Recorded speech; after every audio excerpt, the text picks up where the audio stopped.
Halo teman-teman semuanya, jumpa lagi dengan saya Dani Indrawan Pratama di channelnya Jaripedia, tempatnya trader Indonesia bersatu. Nah, hari ini saya pengen sharing sesuatu. Sebelumnya saya mau cerita sedikit, di Malang lagi hujan banget, semoga audionya aman. Hujan deras banget, udah baru aja sih, mungkin baru 1 jam lah hujan.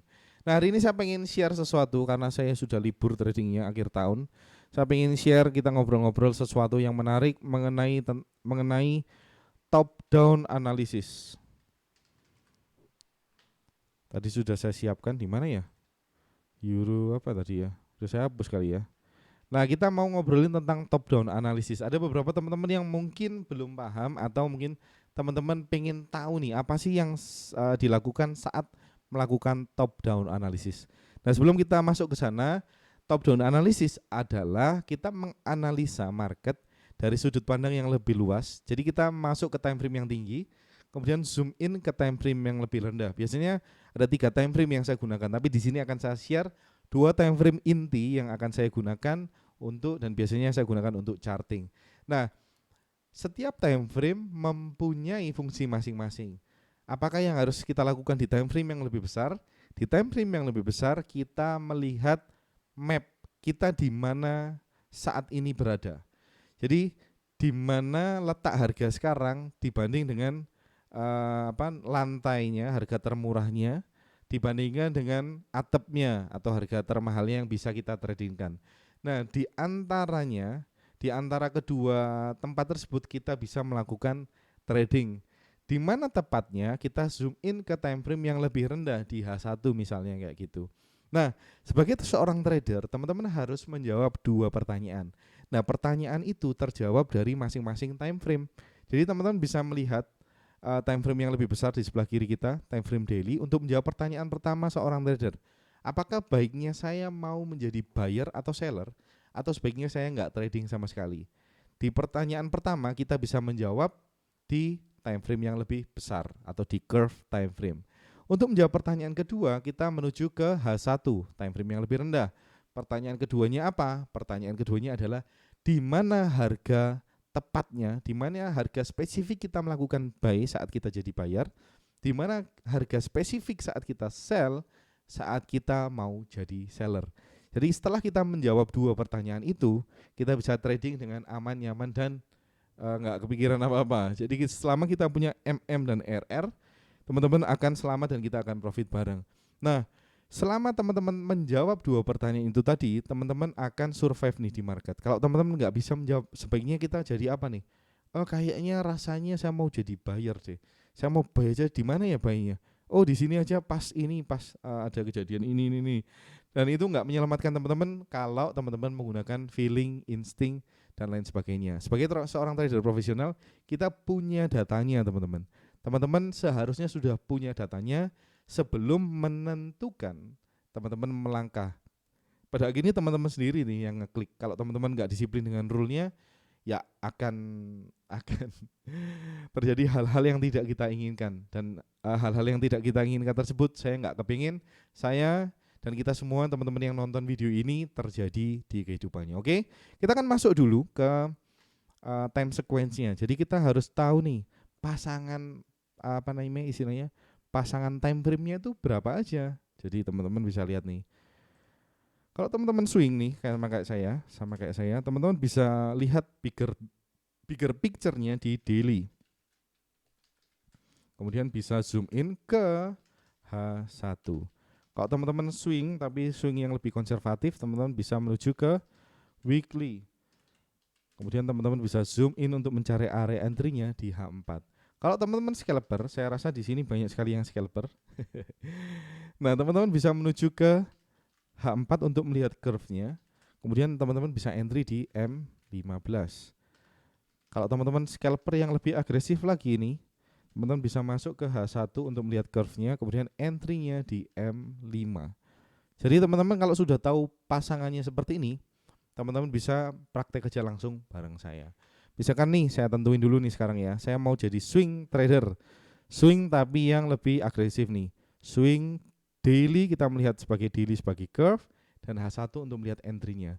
Nah, curve sudah saya bahas di video saya kemarin. Nanti akan saya cantumkan linknya di card ya.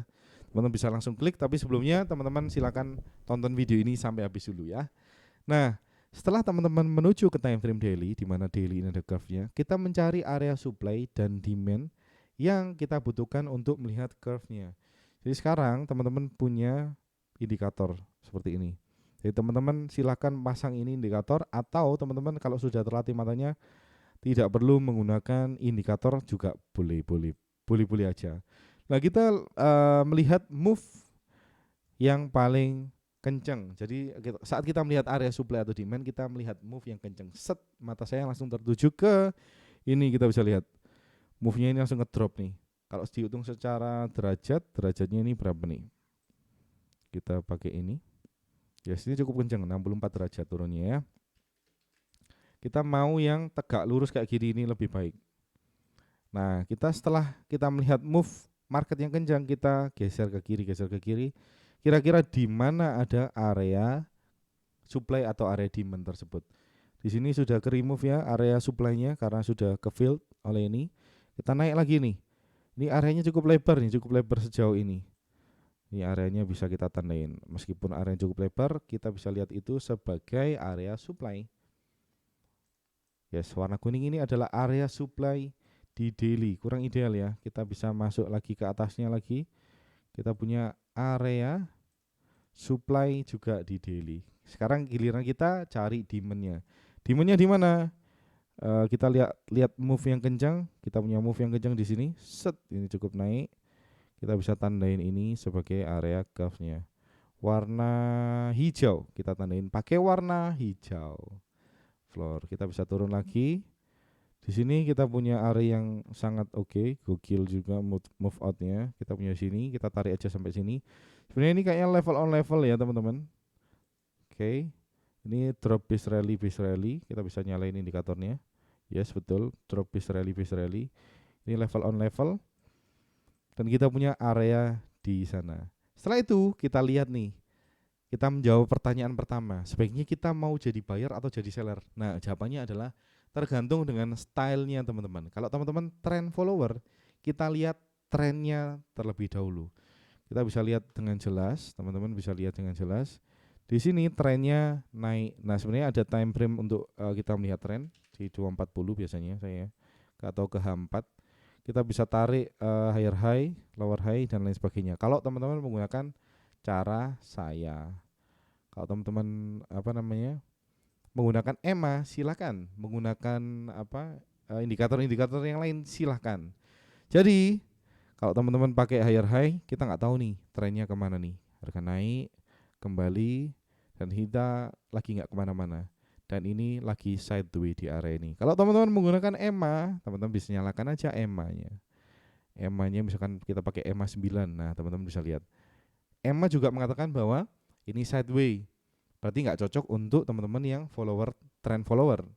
Oke, kita pakai EMA yang lain. Misalkan teman-teman punya rule lain untuk menentukan tren. Kita pakai para EMA 20, 50, 100 dan 200. Kita melihat para EMA lagi bertabrak-tabrakan. Jadi artinya trennya kurang jelas. Jadi sebagai seorang trend follower, teman-teman nggak akan trading di kondisi seperti ini. Nah, bagaimana caranya untuk trading? Teman-teman bisa aja tungguin aja sampai di luar. Sampai dia harga masuk ke area kuning. Kemudian harga merespon di area kuning tersebut. Kalau teman-teman trend follower ya, teman-teman silakan aja. Misalkan harga masuk ke sini nih. Kemudian harga masuk. Dan membentuk area seperti ini kita punya dengan jelas, kita punya trend down. Nah, bagaimana cara menentukan tren? Kalau style ini kita punya setidaknya ada 2 lower low ini. Lower low, jelas kita trennya down. Nah, apakah yang terjadi saat teman-teman melihat seperti ini? Ya nggak trading. Jadi kita menjawab pertanyaan pertama, kita ada di mana sekarang? Baiknya mau jadi buyer atau seller? Kita bisa lihat di sini. Oh, ternyata kalau teman-teman pakai EMA, harga ranging aja di sini. Berarti kita nggak trading. Kelihatan jelas, kita zoom in lagi ke H1. Kita zoom in lagi ke H1, ternyata harga ranging nggak jelas nih. Harga ranging nggak jelas dan kita nggak mau ngapa-ngapain. Nah, pilihannya teman-teman kalau punya trading rule yang lain di luar trend follower silakan digunakan. Kalau teman-teman punya teknik yang counter trend, teknik yang lain sebagainya silakan digunakan. Nah, saya mendemonstrasikan hanya bagaimana cara kita menggunakan dua time frame tersebut. Nah, time frame ini yang kiri sekali lagi saya gunakan untuk melihat curve-nya. Di mana batas maksimumnya saya mau jadi buyer. Misalkan nih, teman-teman kelihatan trennya lagi naik misalkan ya. Teman-teman mau jadi buyer. Nah, di mana saya take profit maksimal? Jadi jawabannya adalah di sini. Sebelum area kuning ini, teman-teman bisa exit. Kalau teman-teman trend follower dan ternyata trennya ini di sini down, teman-teman bisa tahan TP-nya sampai mana? Teman-teman bisa tahan TP-nya maksimalnya dari sampai warna hijau ini. Jadi tujuannya ada beberapa ya teman-teman. Yang pertama teman-teman tahu mappingnya, teman-teman harga lagi di mana nih sekarang. Saya mau jadi buyer atau jadi seller. Nah kalau di deket-deket area kuning, sebaiknya saya jadi seller. Nggak mungkin saya mau kurang ideal kalau saya mau buy di area kuning. Jawabannya di mana tempat ideal untuk buy? Ya di bawah, di area dekat-dekat warna hijau. Jawabannya seperti itu. Oke, kalau harga di tengah-tengah, apa yang teman-teman lakukan? Teman-teman silakan lakukan saja, silakan teman-teman ikutin trennya. Kalau teman-teman trend follower. Nah, kalau teman-teman punya harga di dekat area kuning, saran saya sebagai seller. Kalau teman-teman punya area di warna hijau, saran saya menjadi buyer. Di mana saya mau menjadi buyer? Di mana saya harganya yang mau saya jual? Kita zoom in lagi ke time frame yang sebelah kanan. Sebelah kanan ini ke H1. Katakan saya mau jual di area yang dekat-dekat area kuning. Kita cari nih area yang oke di area kuning. Kita bisa lihat dengan jelas di sini kita punya drop, base drop, base drop. Ini ada dua area. Yang bawah kurang oke karena jumlah time-nya terlalu banyak. Di area yang warna merah kita punya area atasnya, misalkan nih teman-teman punya rule kayak gini, silakan. Oke, misalkan nih dropnya kenceng, kita punya nilai di sana, minusnya time. Di sini kita punya drop yang cukup oke juga di area yang atas. Minusnya like outnya kurang, ini sampai 2 kali nggak sih? 1, 2, ya sampai 2 kali. Masih oke. Jumlahnya, candlenya oke dan lain sebagainya. Teman-teman punya rule kayak gitu boleh banget. Kalau teman-teman ternyata harga turun nih, saya mau buy di mana? Saya lihat nih. Di bawah kita punya cari move out-nya yang gila, move-nya. Kita bisa lihat yang ini oke. Di bawah lagi ini area bukan? Kita lihat, kita nyalakan. Bukan itu indikatornya. Bukan itu juga indikatornya. Oke, enggak ada. Kalau teman-teman lihat di H1 enggak ada. Kemungkinan kalau di time frame yang lain kelihatan. Oke, teman-teman bisa lihat ini. Di sini juga ada area nih. Kita matikan dulu EMA-nya. Di sini kita punya area yang cukup oke. Move out-nya ngeri. Seret. Berapa derajat nih? Cukup ngeri juga. 90 derajat ke atas. 45 derajat nih ke atas. Nah, teman-teman bisa lihat di sini kita punya dua area buy yang menarik. Kalau teman-teman mau lebih konservatif lagi, teman-teman silakan tunggu aja harga masuk ke dalam. Kemudian teman-teman bisa zoom in ke time frame yang lebih kecil. Nah, itu nanti akan saya bahas lagi lain waktu. Teman-teman bisa zoom in ke 15 menit untuk melihat confirmation entry. Nanti akan saya bahas ya tentang confirmation entry. Oke, mungkin perjumpaan kita sampai sini dulu. Jadi kalau teman-teman ada yang kurang jelas silakan langsung ditanyakan. Oke. Sekali lagi saya ulang, di time frame yang kiri kita menjawab pertanyaan pertama. Kita berada di mana? Kita mau jadi buyer atau seller. Oke. Setelah sudah menjawab pertanyaan itu, teman-teman zoom in ke H1. Di mana tepatnya saya mau jadi buy? Di mana tepatnya jika saya jadi seller? Tepatnya harga ya. Jadi teman-teman harus punya harga yang spesifik. Jadi bukan kira-kira, bukan rasanya di harga 1 poin sekian saya mau sell deh, enggak. Tapi kita harus tahu tempat yang spesifik. Nah, caranya bagaimana? Kita melihat area. Kita melihat area yang imbalance-nya tinggi. Nah, bagaimana cara melihat area yang imbalance-nya tinggi? Teman-teman silakan nonton videonya. Saya taruh di card. Oke, kalau gitu sampai di sini dulu perjumpaan kita. Silakan komentar di bawah, kita akan diskusi bareng, kita akan sharing bareng. Semoga kita bisa bertumbuh bareng dan kita tentunya bisa profit bareng. Semuanya akan saya share, nggak akan saya tutupi karena menurut saya bisnis forex adalah bisnis yang tanpa persaingan. Kita bisa maju bareng, bertumbuh bareng, dan belajar bareng.